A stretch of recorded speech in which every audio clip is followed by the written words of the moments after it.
Tonight, dangerous conditions on the last big weekend of summer with messy travel for millions ahead. Lifeguards rushing into action, rescuing hundreds from life-threatening rip currents. Other beaches closed from contamination. In Colorado, heavy downpours and the storm clouds looming over Texas. Look at that, under a flood watch. We're tracking it all. Breaking tonight, some Guatemalan children the president's trying to deport seen deplaning after dramatic holiday weekend legal maneuvers. The latest from a federal judge, plus a new warning for Chicago ahead of what sources say will be an immigration crackdown there this week. Happening right now, police investigating after they say a man was found dead in a pool of blood at Burning Man. Just in tonight, what we know about the car crash that seriously hurt former New York City Mayor Rudy Giuliani. Overseas, Israel launching deadly strikes in the push to seize Gaza City, and new reporting on what the White House could do once the war is over. The Chinese president with a rare show of force alongside other world leaders, including Vladimir Putin and Kim Jong-un this week. We'll take you there. Look at that, a child walking on top of the monorail tracks at Hershey Park. We'll show you what happened after somebody jumped up to try to help. There's good news tonight about a small act of kindness that paid off in a huge way. This is NBC Nightly News with Hallie Jackson. Good evening. We begin tonight with the dangerous conditions on this busy holiday Sunday at beaches along the West Coast and beyond. Rescue after rescue, dozens of them. You see lifeguards racing into the water in L.A. to help people pulled away by life-threatening rip currents. It's a dramatic end to the summer season. And as people look to head home after Labor Day, it could be a treacherous ride because of extreme weather. You see those storm clouds rolling in over that football game. Flash flood warnings tonight in Texas with intense rain for some drivers there already, and a highway crash involving two big rigs in another part of the state. That's what you're looking at here. The forecast, more storms, meaning maybe delays for big cities like Houston, Kansas City, and Miami. Our Dana Griffin reports. The last weekend of summer is here. In Southern California, lifeguards jumping into action to save hundreds of swimmers caught in dangerous rip currents from San Pedro to Malibu. Some 200-plus rescues this weekend already? Yes, we generally see those elevated rescue numbers when obviously on a busy holiday weekend. Just making sure we keep an eye on those currents and stay vigilant. As water contamination stretching along both coasts forces closures this week at popular beaches and advisories for nearly a dozen in California. It comes as travelers are bracing for another potentially bumpy day. Floodwaters filling Houston streets and heavy downpours in northern Colorado.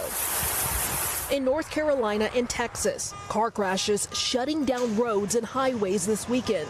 Look, this time-lapse video shows an ominous storm cloud sweeping over Texas Tech's packed stadium, all happening as people start planning their way home. Monday is going to be really probably one of the busiest days of the weekend. If you're driving, go early in the day if you can.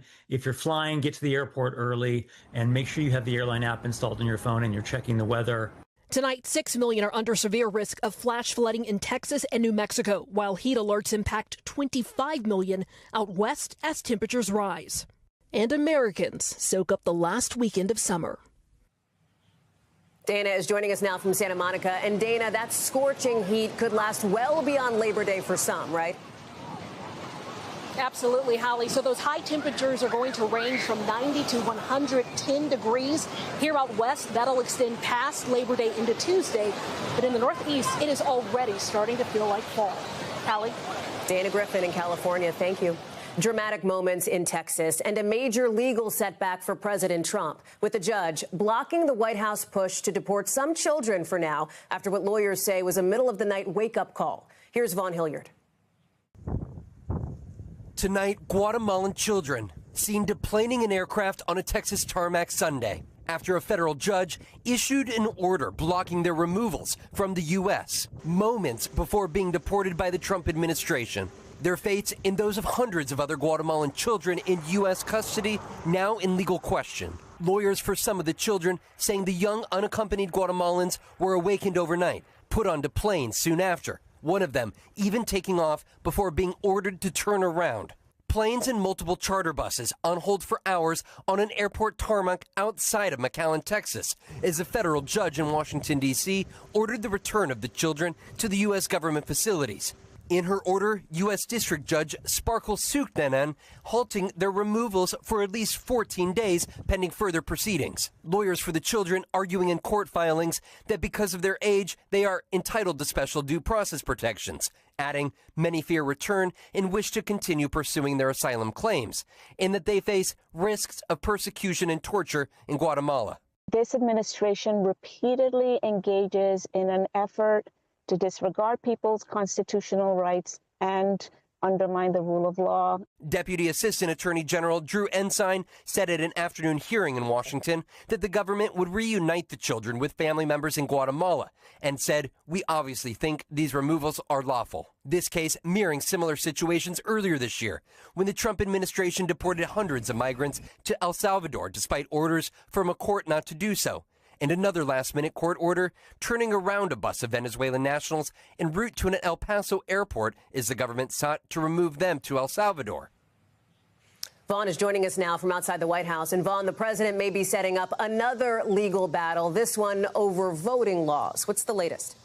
Right, Hallie. The president declaring he will sign an executive order requiring voter ID to vote. He also said he will ban mail-in voting. Both would face legal challenges. Unless Congress passes a law, states administer elections, not presidents. Hallie? Vaughn Hilliard live for us in Washington. Thank you. That battle comes as multiple sources tell NBC News of an immigration crackdown potentially coming to Chicago, with new pressure from the president on that city and the state's governor now pushing back. Maggie Vespa reports. Tonight, President Trump ramping up pressure to send troops to Chicago in what he says is an ongoing federal crackdown on crime, this ahead of anticipated ICE raids. Two federal law enforcement officials tell NBC News that ICE, Border Patrol, and other federal agencies plan to increase manpower and scale up operations to arrest immigrants in Chicago as early as this week. Well, we've already had ongoing operations with ICE in Chicago and throughout Illinois. We do intend to add more resources to those operations. It comes after the president has deployed troops to the nation's capital. On crime, President Trump writing on social media, warning Illinois Governor J.B. Pritzker he better straighten it out fast or we're coming. Just this weekend in Chicago, 5 people have been killed and 31 others shot, police reports show. But just like in D.C., violent crime in Chicago is down overall. Homicides and overall shooting incidents both down more than 30% in the last year, according to the city. Governor Pritzker calling it an invasion, saying the president has other intentions. The other aims are that he'd like to stop the elections in 2026 or, frankly, take control of those elections. A White House spokesperson accusing the governor of deflecting, quote, from the terrible crime crisis that has been plaguing Chicago for years. Mayor Brandon Johnson signing an executive order stating Chicago police will not collaborate with the military on police patrols or immigration enforcement. Tonight, another American city on edge with the possibility of troops arriving soon. Maggie Vespa, NBC News. In Minneapolis now, the Annunciation Catholic Church holding its first Sunday Mass since last week's deadly mass shooting that killed 2 children and hurt 21 other people in that church's school. And at the Vatican, Pope Leo praying for the victims and calling for an end to what he described as a pandemic of arms.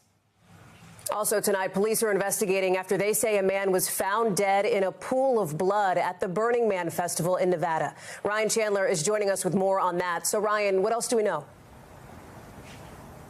Well, Hallie, authorities are investigating this as a suspected homicide. The local sheriff's office tells us a deputy was alerted to that victim just as that namesake man began to burn, and we now know that victim is a white adult male.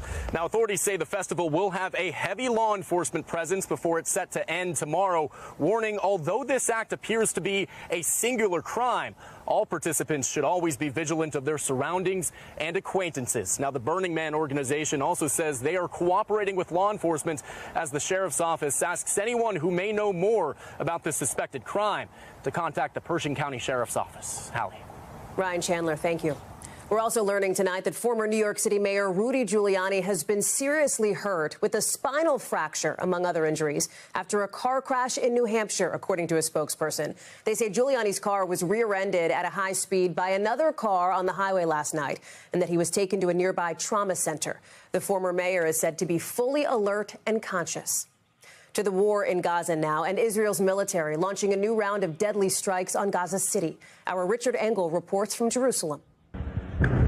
Israeli forces tonight are bombing Gaza City, where up to 1 million Palestinians are living and, according to the UN, are starving as well. We've blurred the body of a boy crushed under the rubble. And conditions here could soon get far worse. Prime Minister Benjamin Netanyahu's government is calling up 60,000 reservists for a ground assault on the city. Tonight, Netanyahu said the attack plan remains a go, but he is facing increasing opposition at home. Weekly protests have grown from a few thousand participants to several 100,000 2 weeks ago. Gil Dickman's cousin Carmel was executed by Hamas a year ago. He accuses Netanyahu of refusing a ceasefire deal that he believes could have saved her. And people are starting to realize the moral price of this war going on forever and ever and ever. The moral price for Israelis, the moral price for Israelis, Jews. The moral price for Jews. Dickman and other demonstrators accuse Netanyahu of wanting the war to continue so the prime minister can escape corruption charges. Why do you think he would want, as you say, an endless forever war? I think it's his own political purposes. That's the only thing on his mind. He's facing a trial here in Israel, and he wants to keep himself safe.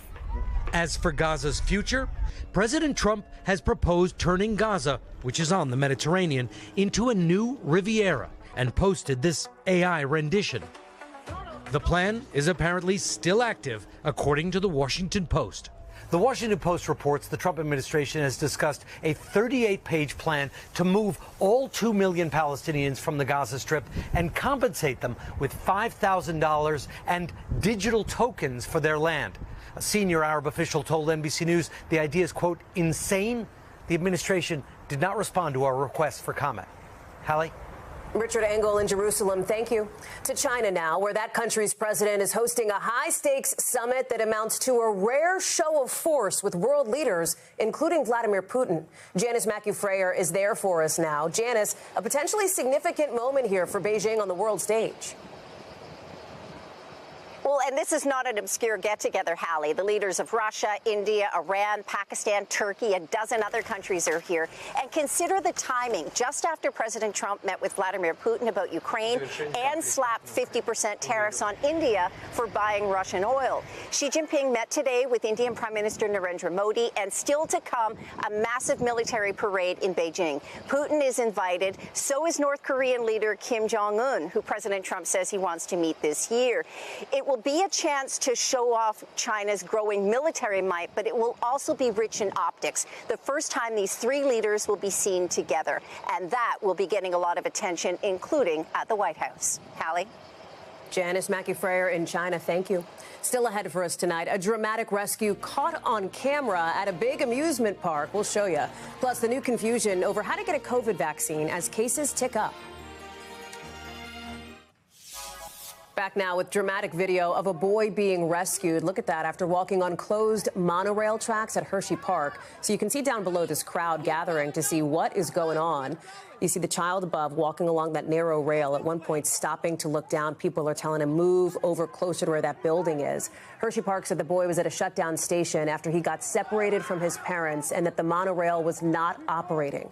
And then we're going to show you here, he walks over towards that building. Somebody jumps up onto the tracks, grabs him, and is able to get that boy down safely. Thank goodness. Also tonight, some new concerns and confusion about who can get a COVID shot and where as kids head back to school and cases begin to tick up. Marissa Parra reports. As new COVID cases are rising across the country, hospitals are starting to feel the impact. But new guidance over who can get the COVID vaccine is causing confusion. It should not be this hard. I should not have to go to this much time and effort simply to get a vaccine to keep me from getting ill. Last week, the FDA narrowed approvals for the COVID vaccine to adults 65 and over, or younger people who have an underlying health condition. A big change under the leadership of Robert F. Kennedy Jr., the Health and Human Services Secretary under the Trump administration. The FDA's decision does not affect the availability of COVID vaccines for Americans who want them. CVS says its locations will require a COVID vaccine prescription in 13 states plus D.C. They won't administer any COVID vaccines for now in 3 states, but will offer them in the rest of the country for those who qualify. Meanwhile, Walgreens, not offering specific details, says it's, quote, prepared to offer the vaccine in states where we are able to do so. The COVID vaccine shakeup amid turmoil at the CDC. The agency's director abruptly fired last Thursday by Kennedy, a vocal vaccine skeptic, with 4 senior officials resigning in protest, citing ideological interference. That's the end of what I can do as a physician who said that first I would do no harm. The American Academy of Pediatrics calling the new vaccine limitations, quote, deeply troubling, insisting broader vaccination is needed for kids even without a secondary condition. 53% of those children hospitalized last season had no underlying conditions. The mixed messaging untimely as the school year and the battle over these vaccines is just beginning. Marissa Parra, NBC News. When we come back, there is good news tonight about picking up the phone and the birthday surprise one family will never forget.